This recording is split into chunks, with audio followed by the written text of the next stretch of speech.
Hello and welcome to the C-Suite Sessions. I'm Andreas Pouros. I'm the founder and CEO of a business called Greenlight. My name is Deri Jones, and I'm the founder and the chief executive of ThinkTribe. Greenlight brings traffic to your site. ThinkTribe makes sure it converts. We thought it would be good to have a forum where C-level guys can get together to get a sense of their story, the challenges that they face and the challenges that their customers face. and the tips and tricks we can share on the way.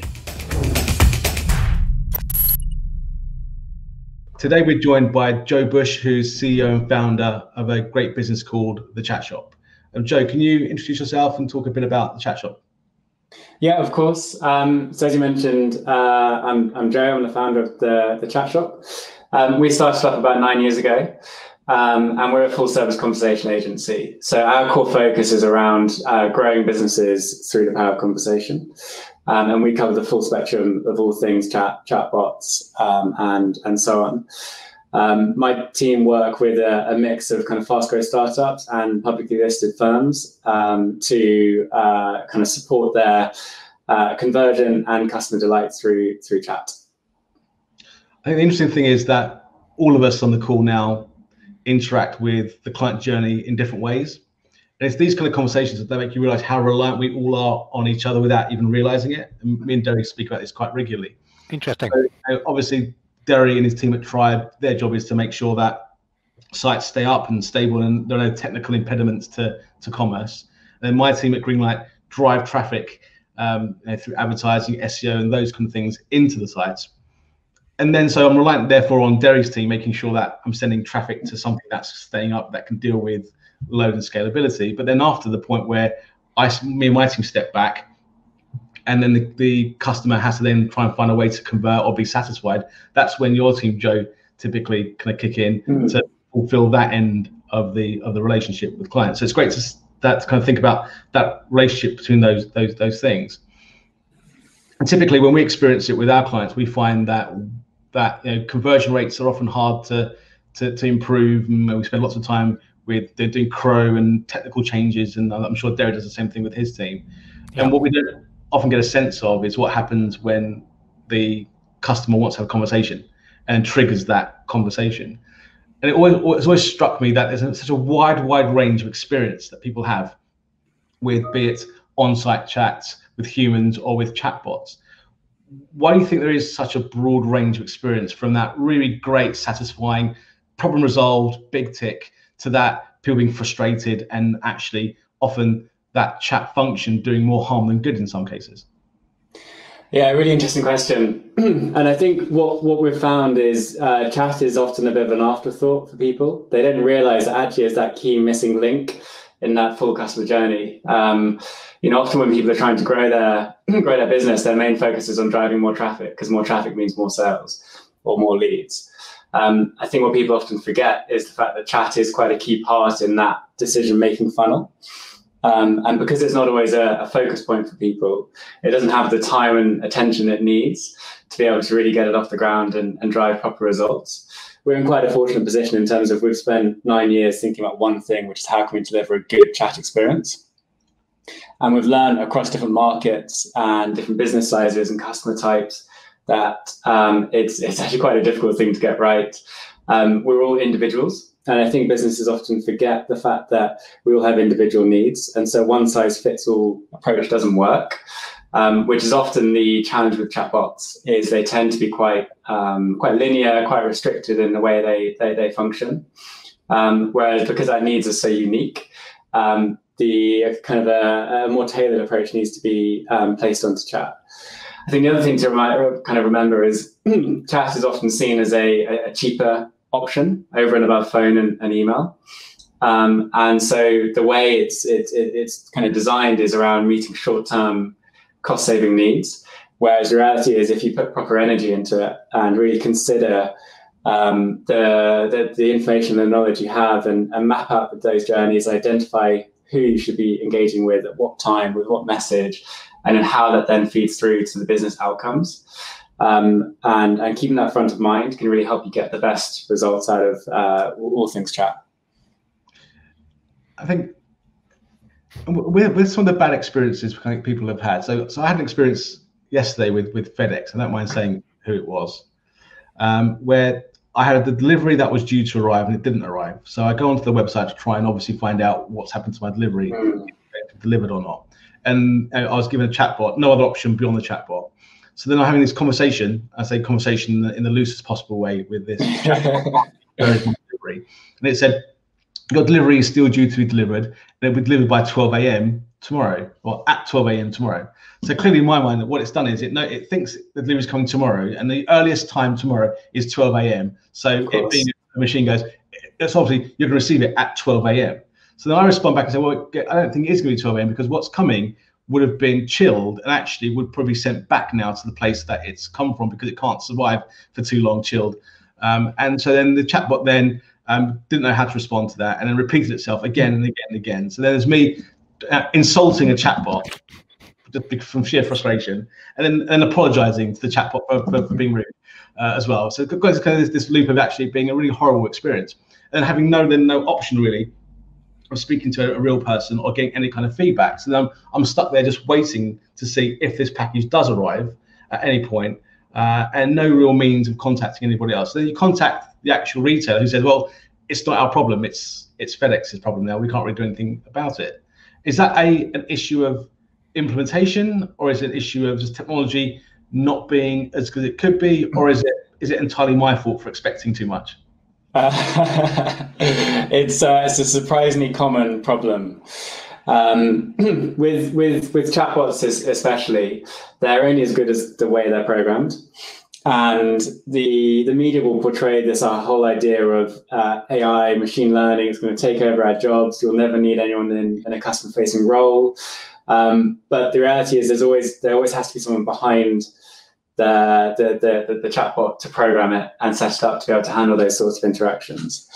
If it was true AI, you wouldn't need an interface to kind of enhance the bot. It would just self-learn and handle things on its own.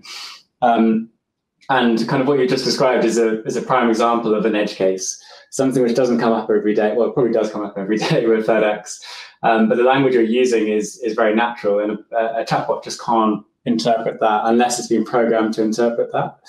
And even for the biggest of all businesses, like a company like FedEx, it just doesn't work, unfortunately, for those interactions which are more complicated. Our position on this has always been that chatbots have a purpose, and I'm a big fan of chatbots, but not to try and replace every single contact channel, every single interaction. It's around trying to find that happy medium between what are those kind of more transactional common queries which we can nicely automate, and let's also make sure that there's a human there to support them when there are those edge cases which don't fit into what's been pre-programmed. And then you have that continuous loop to then start training based on those interactions which do feed through to the agent team. So Andrea's story was a customer service story. What about, which is not losing the client? What about finishing the checkout, helping the buyer spend the money? I mean, in a lot of cases, why would you want to engage with a chatbot? To try and help complete that sale. The analogy I always have when it comes to commerce or shopping is, and it's probably bad timing because Amazon Go have just launched their people-less stores. But the best in-store experiences are the ones where you have a kind of a tailored, warm, engaging interaction, and it's a human-to-human type relationship. And so chatbots are generally less effective in the kind of shopping process. Having said that, for very selective areas, they can be really effective. So we've got some cool stuff which monitors if someone is looking to abandon a shopping cart, and maybe they've tried a discount code that hasn't worked, and you can use a bot to surface up a custom code for them and then bring them into a conversation that way. But to expect a bot to do your sales for you when most sales are quite an emotive decision, especially in the considered purchase space. Do you think, Joe, that people prefer speaking to a human being as opposed to a chatbot, regardless of efficiency? In most cases, yes, because most chatbot experiences are generally quite poor, and they're designed to be efficient supposedly, rather than to be engaging and warm. There are some exceptions to this, because there are things that we do where we just don't want to talk to someone, we just want to have an action sorted. So take if you're trying to deal with like a utility company or with a refund, sometimes you just want to be able to action something quickly and efficiently. You don't want to go in a queue, you don't want to have to explain your problem to someone, you just want to just run things as quick as possible. And chatbots can be brilliant for that, because they can integrate into systems and process actions on your behalf. But I would say for the majority of what we want to do online, if we want to seek out help or support or a conversation or reassurance, that's the sort of thing which only really a human can effectively do. But I'm assuming it's not feasible for, or commercially feasible for everyone to have human beings manning every possible chat and scenario.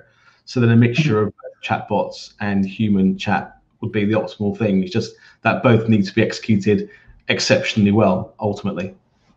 In time, yeah, in time. But the nice thing is you can set up with a hybrid human plus chatbot style way of doing things. So that the chatbot handles that initial inquiry and then hands over to a human. And I think the mistake people often make is they try and build the whole thing in the beginning days. And we always like to try and take an MVP style approach, a minimum viable product approach, whereby we try and build something which has kind of some immediate value, but we haven't tried to design the whole lot. And then through learning, through real customer interactions, we can then evolve the automation side of things to be able to kind of bring in efficiency without driving customer dissatisfaction. And doing it that sort of way means that actually it's a lot more achievable and within reach for firms, because there's not a 6 months development cycle, and by the time it's live, it's out of date. And that fits in with the way AI in theory works, or logic. You train it with real data, so by having humans taking the chats early, they can then work out what's going on and put in your rules. But sometimes it's very annoying for a user because you're not sure if it's a human or not. Chatbot pretending to be human is frustrating. Yeah, and Deri, why is that frustrating for you? Because I do agree with that, but I'm just intrigued, kind of the angle from your perspective.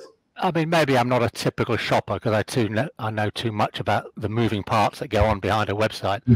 But like in Andreas's case, it's like, if it's a real human being, I'm going to shout at them in a different kind of way. It's a bot, I know half of what I say it just doesn't get. Yeah. I think it depends on what the intention is of the implementation. So you do get the sense sometimes that a chatbot's just there to try and avoid people having to man a human chat function, because it's going to be more expensive, I would suspect, than an ordinary chatbot. So often you kind of think, well, is it just someone trying to put something in place, and if it only captures even 3% of queries, that's good enough because it's acting like gatekeeper. And certainly, as you explained, Joe, that's going to change in time as things get better and improve. But I do kind of think sometimes that some of the chatbot implementations that I've seen are quite cynical in terms of they're designed to deal with only a small percentage of potential queries knowingly, and then almost knowingly doing that and having a good percentage of people using it being dissatisfied. Sometimes you think, well, you may as well not even have it in that case, and just give you an email address and I'll get a proper response tomorrow. So as with most things, execution is everything, isn't it? Yeah. Execution and giving the customer choice and educating them. I think the mistake people often make is they try and hide the fact that it's a bot. And there should be no shame in having a bot, because it's fast, it's efficient, it's immediately available. It should be programmed to be able to handle an action, a lot of what you're trying to tackle with it. The mistake I think people make is when they try and make it human-like in appearance, and then it deceives people, and then there's a bit of mistrust being developed. And then Andreas, with kind of your use case, the challenge there, like you had with FedEx, is you talk to the bot and then you hit a dead end. Yeah. Whereas there are always options, whether it's escalating through to a human agent, triggering a phone call, a form to be able to fill in and send it over to a business as a ticket or as an email. Ideally it's real time as a human conversation, but not all businesses can have been able to achieve that. I would have settled with someone with the chatbot saying, I can't answer this query, but I've passed it on to someone, and they'll get back to you in 5 hours, I would have almost been satisfied that, well, at least it's not my problem anymore. Someone else can take care of this, and I flagged it as an issue to someone. Yeah, and the other tricky point, if they're not capturing where people are getting lost, is how are they ever going to improve the bot? If you hit a dead end and then you can't give it feedback and pass that over through to the business, they're never going to be able to train it on those interaction types. And certainly, what we've always done in the agency is, when we do our initial research before kind of building a plan, a strategy, a digital strategy for clients, is we pull data from wherever we can find it, and if there is decent data from the chat function, that's super useful. And you wonder how much this chatbot data is actually being put in any kind of format that can be shared with anyone for any real proactivity. And that's interesting in of itself, in terms of, is that data just a dead end and no one's really taking it and going, well, actually, 40,000 people had the exact same problem that Andreas had. We probably need to fix this, be it with product or with FAQs or something. And so you do wonder whether actually there's, again, is implementation often cynical, and therefore they don't really care what happens in that chatbot, or is it really proactive in terms of, well, if it's not working as well as it could, at least we're capturing data and improving what we're trying to do. And there's so much data. The beauty of all things conversation is you have the transcript all written down, you have timestamps, you can view the visitor's history, you can understand where they've come from, what they've actioned on your website, and this is such rich information which can be harnessed in so many different ways. I mean, one way I've seen that work is at Tribe, where we're constantly measuring, mystery shopping our clients' websites to make sure the customer experience is good and it's working. And I guess if a user on a store can't check out for some reason, they've got the goods in the basket, can't check out, some percentage of those will flip to chat and flag up there's a problem on the website. I'm on an iPhone, it's not working for me. So that's where you can join up the individual with the. It removes the guesswork, right? I mean, why people are bouncing on this page so much more than you'd expect. It removes the guesswork. If someone's actually said to you, well, here's the reason why. We had it years ago with them when we worked with hotels.com, where we had to transfer a lot of their US assets into a UK launch. And what they did is they just copied over the payment gateways over from the US to the UK. So half of the UK credit cards were being rejected. It took us ages to find that, because you have to go through a whole process of working through every single credit card to see what was happening. It was just the country flags were just throwing it out. And if there's a chat function on the page, we would have worked it out within minutes, literally within minutes. And that is the beauty of the real-time, on-demand nature of it. Because how many customers would have to go through that challenge, making their payment, for someone to then reach out and say, hey, I'm trying to pay you money. If they had to go through and phone you or email you, people aren't that bothered unless you're selling something very, very unique.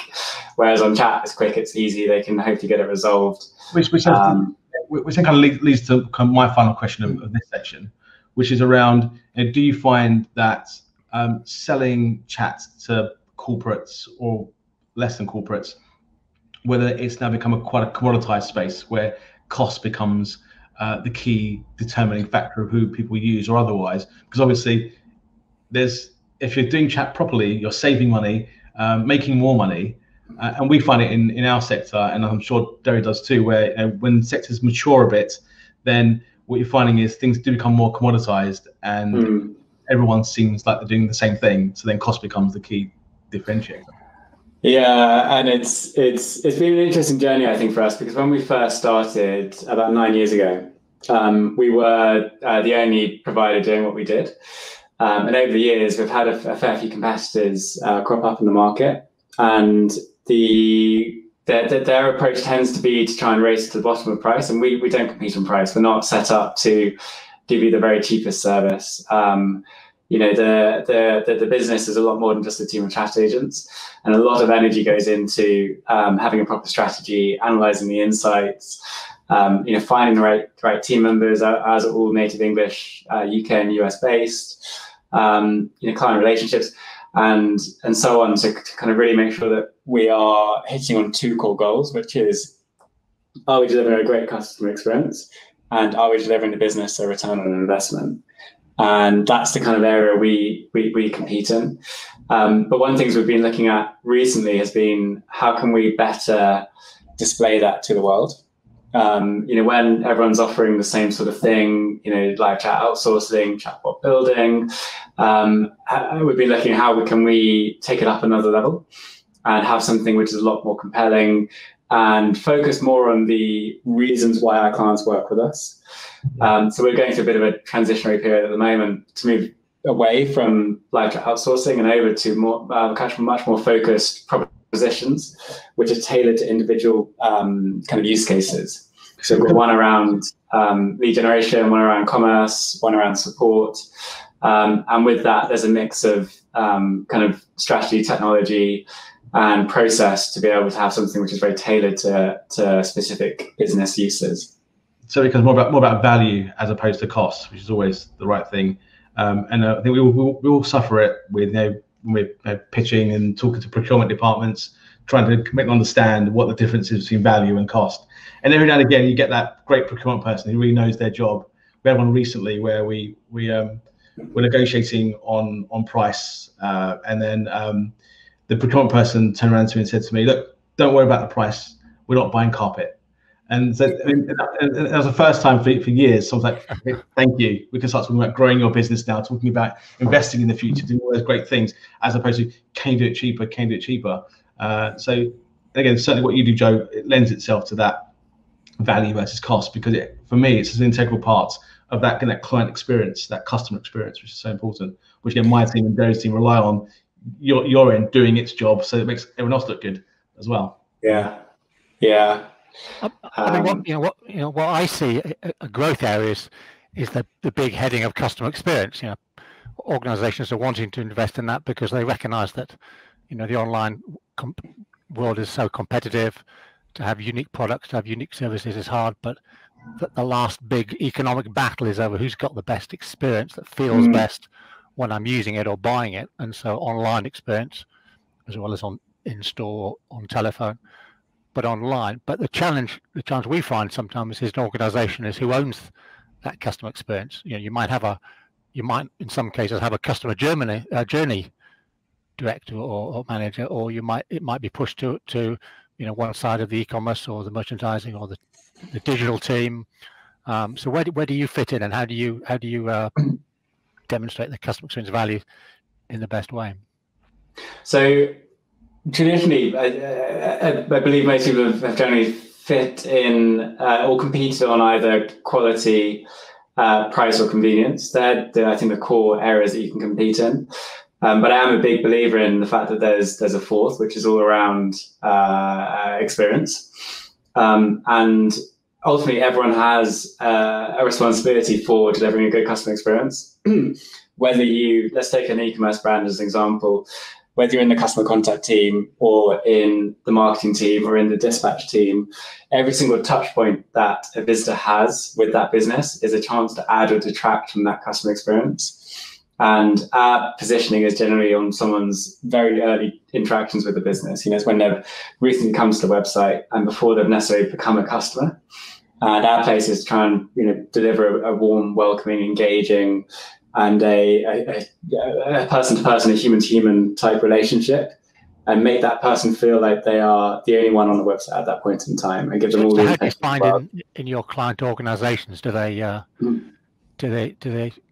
I'm just thinking about silos. Trying to help an organization, particularly the larger ones. How do you get people to talk to each other across the silos, understand that this is the core thing, customer experience? Who's the buyer of your services? What's the job title? Typically CMO roles in a lot of cases. And I think more and more customer experience sits within marketing teams. And also marketing, they're very important in terms of, chat is a very important part of people's marketing mix, or at least it's becoming so more and more. I mean, I hear some sort of maverick views out there that marketing is either marketing comms, pushing messages out. Everything else is conversion or sales enabling, or so marketing is going through, I think, a bit of a transformation, isn't it? where marketing fits into the whole digital space. But in terms of the trend, are you seeing an increased demand from those guys, and what is the data? What do they do with it, or do you still get stuck with just part of the business rather than it being taken wider? I mean, our aim for the next couple of years is to make conversation a topic of boardroom conversations, because more and more it's touching on all of those different points of the business. You know, it is a key part of marketing, and I think marketing will always be the kind of the core owners.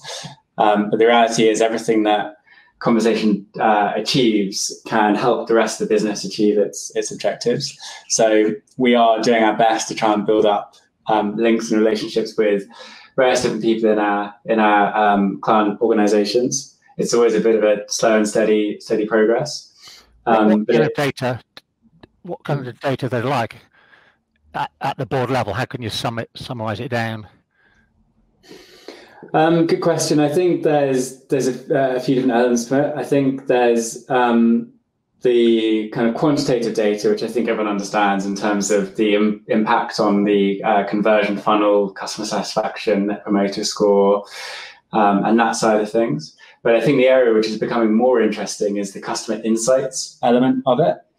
You know, to take kind of the way things have traditionally been done, you have market research, and that's either a survey or a focus group. And it's quite a clinical way of generating feedback. And also it only really surveys your existing customers or your idea of your prospective customers. The beauty of chat is you've got people in their natural habitat, engaging with the business in a very natural way. And what they say and how they say it is a really, really useful way of being able to better understand not just your current customers, but your prospective customers. Because not only do you know what they've said, but also you know what the end result was, whether they ended up, you know, buying from you or moving on and coming back another time. I think that's a really, really powerful thing. So often marketing surveys and so on are done with the best intentions, but you're asking people about something when they're not doing it, when it's not on their mind. And so you get answers. We all know human beings answer different questions in different ways depending on even with usability, where you put people in a room and you kind of get them to go through certain tasks, and you do your best to make sure that it's as clean a test as possible, but it's not going to be anywhere near as clean as dealing with a person's real world context and real world experience of a website or brand. Absolutely. Yeah, definitely. So I like that. So looking at longer term trends in the market, AP and I chatted just this morning about, we've seen a pickup just in the last month of interest. Digital post-COVID is going to be bigger and it's going to keep on being more important for more businesses. Where do you see chat fitting into that? Is that exactly what you're seeing, or are you seeing a different trend? We've definitely seen an uptick. And it's interesting because we've seen an uptick across different use cases, different industry verticals. I think this year is hopefully going to be good for a lot of businesses. There's a lot of pent up demand. I think the forecast for the economy growth is looking more positive than it was originally intended to be. And I think people are moving away past now, or at least quickly moving past the extend your cash runway position. I think they're now in a position where they're looking to capitalize on these next few years to make up for any lost experiences. And even the ones who have grown, they're now moving out of the challenging times, and they're looking at how they can take it to the next level. So I'm feeling very positive about the next few years. And it's definitely showing in both a kind of prospective client perspective, as well as from our existing clients, and seeing an increase in demand across most verticals as well. So it fits in the story where we started, where AP started us, that the Greenlight team bring in the visitors to the website. Part of my team at Tribe, we measure the customer experience and keep it tip top and flag up when it isn't. And you guys are doing exactly the same, Joe. You're flagging up when it's not tip top. Overall, the whole thing is to make the customer experience good and make the conversions. Definitely. And the only thing I'd add to that, Deri, is it's a perpetual loop that kind of then feeds right back into the very beginning and becomes this self-perpetuating flow, there's a huge synergistic opportunity there. Great to talk with you, Joe. Fantastic. Likewise. Thank you both for having me on today. Cheers. Thank you, Joe.